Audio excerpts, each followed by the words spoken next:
Now that we've looked at some of the key concepts for functions, including the different scope of the variables, we're going to have a look at a specific implementation of a function. And this is one that you could use all of the time. Anytime the user is typing in a number, we need to check that it is a number and not text, otherwise it will crash our program. So rather than doing it every time using a try except, we can have one simple function which will create a function name that we can use when we're getting user input. So here's my example code for a getInt function, as I've called it. You don't have to call it that, but it seems to make sense because we're going to use this function every time we want to get an integer from the user. So here I've defined my function at the top. There are no parameters being passed into it, but within that function I've used a try except block. In the first part I've asked them to enter a number. I've converted that to an integer, or at least tried to, and if I can convert it to an integer without the program crashing, here I have my return statement. So in the past our return statement was at the bottom of our function, but I have it here in this case. So if we can successfully enter a number, we will return it and then go on to complete the rest of this code.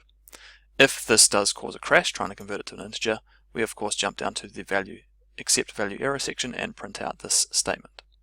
So when I run my code, I'm going to activate this getInt function, and whatever is returned I'm going to store in my num, and then I just print that out. So let's run it and see what happens.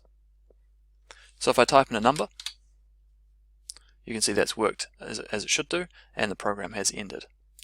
If I type in something else, you can say that it says invalid input, but then it's still going down and going through and printing out this output statement, which we don't really want to happen. What we want to happen is for the user to repeat this process until they enter some valid input. So if we think about what we need to do for that, we're going to need to use a loop. And there's different places we could put this loop. We could put the loop around this part here, or we could put it within the function itself. And because we're going to be using this code over and over again, it makes sense to put it in the function itself because it's the same thing that we're going to have to do every time. So here I'm going to implement a while true loop, and everything underneath that was part of the function I'm going to select and press tab to indent across to the right, so that's now part of that true loop, this while loop here. Everything in that function is part of a while loop. So it's going to repeat until, in the past we've used a break statement to jump out of these infinite loops. In a function, if you use the return statement, that has the same effect as a break command. So we don't need to worry about the break in this case because we want to repeat this whole process until they enter something valid, which will activate return and therefore end the loop and go on to the code down the bottom here. So if we run this now in pythontutor.com, let's go line by line. First of all, we create our function name. We haven't executed any of this code yet, and we jump down to this line here, which will then activate or call the getInt function. So we go back up into our while loop and our try. Now I'm going to enter in some invalid input this time. And you can see it comes up with an error here, which means that we're going to jump from this line down to our accept value error point, and then print out the appropriate statement. And after that, because we're at the bottom of our while loop, we go back up and we go to the try again. Let's just do it one more time to show how it works. Some more invalid input. We'll get the same error message from the accept section of our try except and back up to the top of our loop. So this time through the loop I'll enter in something that's legitimate. It's not going to cause an error, so instead of jumping down to accept value error, we go to the return statement. And you can see here what's happening in our function. We've got num equal to 17, which is what I typed in, and our return value is going to be 17 as well. And then we go down to our final line of code.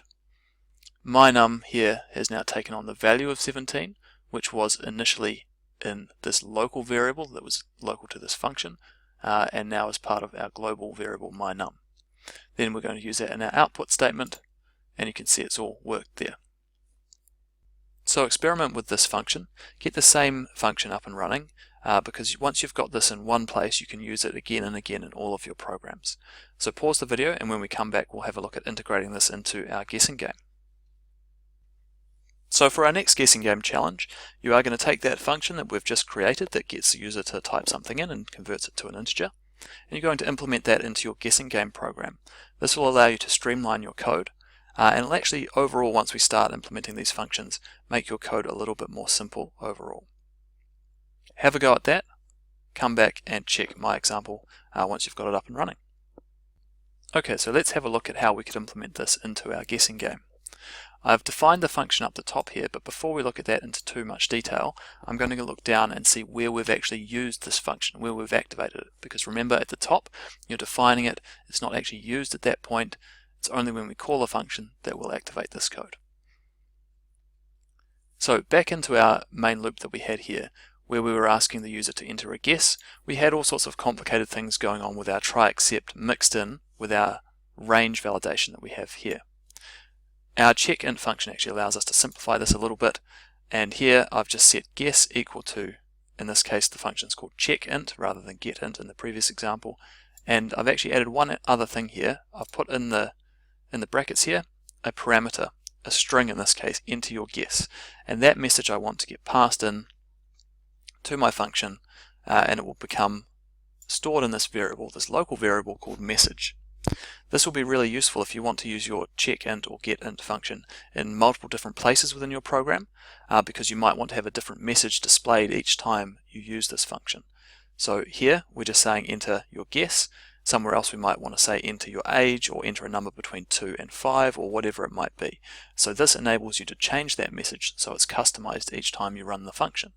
Just like in our first function example where we were passing in numbers here, this time we're passing in a string that's passed in to the function and stored in the local variable message and then used in our input function that we have here.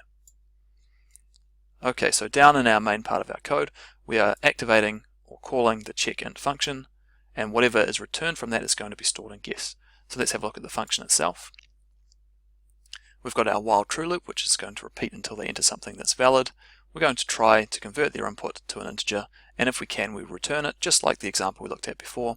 Otherwise, we're going to say you must enter a whole number. If they try and enter a float, a decimal number, you can see that this won't work either because you can't convert a float to an integer, so this will force them to redo it until they can enter an integer appropriately.